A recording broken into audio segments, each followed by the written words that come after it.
ساتھ رہی ہے ساتھ رہے گی، جان ہماری اردو ہے۔ ساتھ رہی ہے ساتھ رہے گی، جان ہماری اردو ہے۔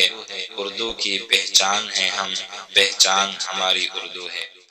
اردو ہندوستانی زبانوں میں سے ایک اہم، زندہ و جاوید، دلکش و شیریں، خیر سگالی، اتحاد پسندی، رواداری، آشتی اور انسانیت کو فروغ دینے والی تہذیب و تمدن کی زبان ہے۔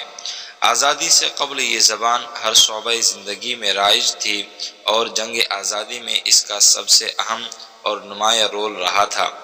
آزادی ہند کے ضمن میں اردو اور اردو شاعری نے جو خدمت انجام دی ہے، اس کی نظیر کوئی دوسری زبان پیش نہیں کر سکتی۔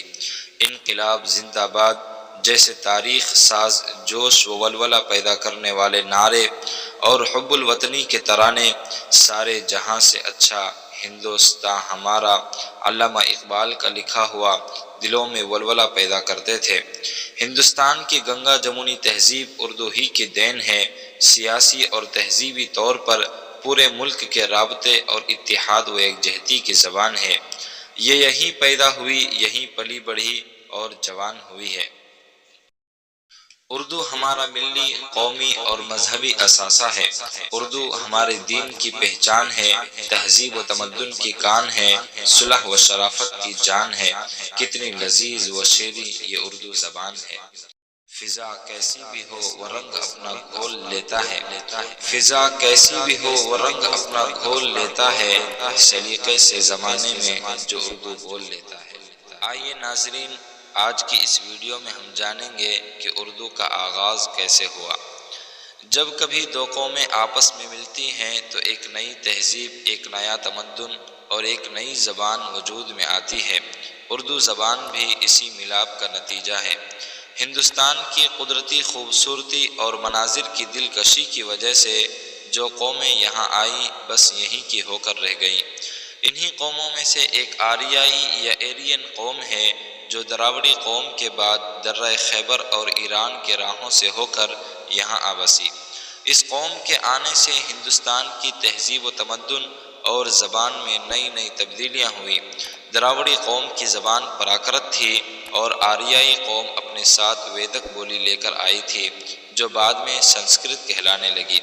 لیکن اس قوم میں ذات پات کی تفریق کی وجہ سے سنسکرت صرف اونچے طبقے کی اور مذہبی و احترامی زبان بن کر رہ گئی، جبکہ پراکرت عوامی بول چال کی زبان کی حیثیت اختیار کر گئی۔ کچھ عرصے بعد ایک ایسا دور آیا کہ پراکرت میں ملاوٹ ہونے لگی اور سنسکرت کے محرف الفاظ کا ذخیرہ اس میں بڑھنے لگا، جس کو ماہر لسانیات اپبھرنش دور کہتے ہیں اور اس کو 4 ادوار میں تقسیم کرتے ہیں۔ Number 1 Shauraseni Apabhramsha, number 2 Magadhi Apabhramsha, number 3 Maharashtra Apabhramsha, number 4 Awadh Magadhi Apabhramsha. انہی اپبھرنشوں میں سے شورشینی اپبھرنش سے لگ بھگ 1000 عیسوی میں اردو زبان و ادب کی بنیاد پڑی۔ صاحب اردو ادب کی بھی یہی رائے ہے۔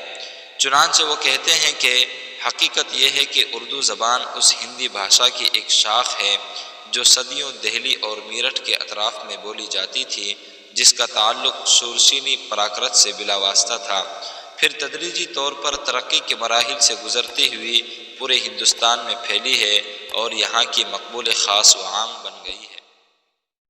تو ناظرین، آج کی ویڈیو یہیں ختم ہوتی ہے۔ ہم پھر ملتے ہیں اس کے دوسرے حصے میں، جس میں اردو کا ابتدائی نشو و نما اور اس کی ترقی کے مراحل کو بتایا جائے گا۔ تب تک کے لیے اللہ حافظ۔